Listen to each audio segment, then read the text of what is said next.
Na. Natin bulahin niya kasi. Maricar, pa saan ka? Natakot ka kasi. Magdala ka ng juice.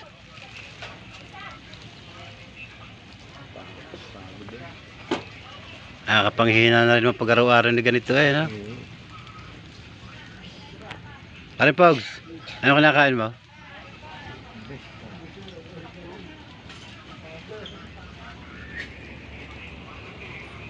Lambot mga tao sa galing sa initan. Gaganyan ka pa, no? Oo.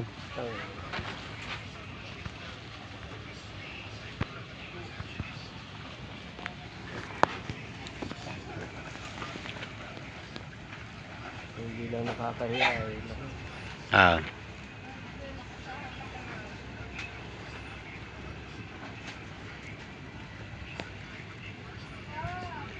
Minsan namin ko na pag araw-araw ng gawain mo talagang nakakapanghina na rin yan. Diba kailangan din natin talaga magtrabaho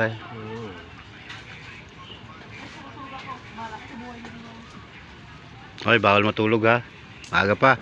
Ay, pero parang 30.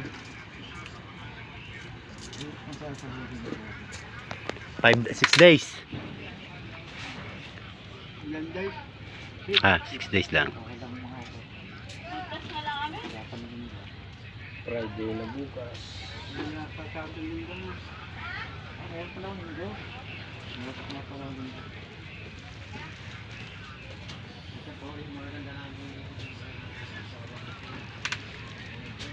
Pag nasungkit yung mata mo dyan pag bangon mo, nako.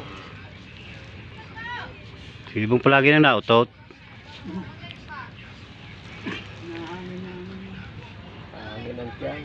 Bebe.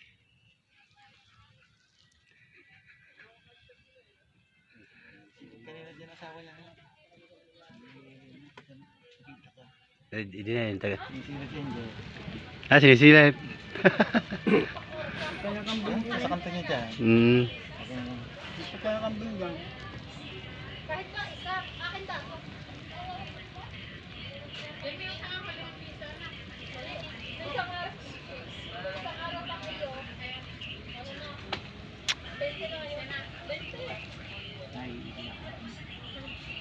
Uy, bihina doon. Hindi ako natingin sa ano, kaso lang.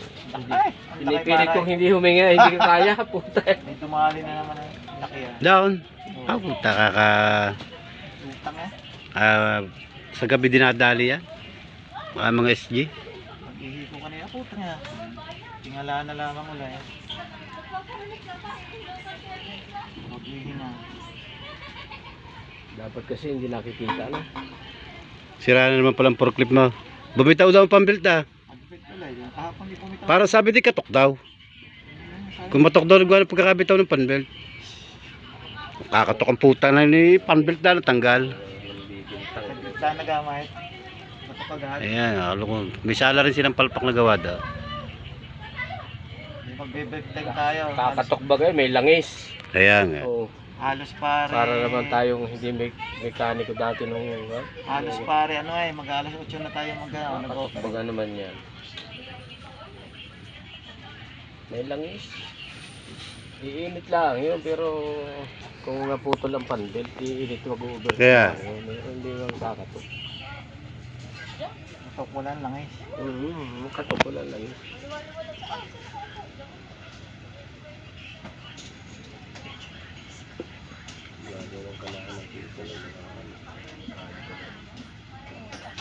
Mekaniko palpak.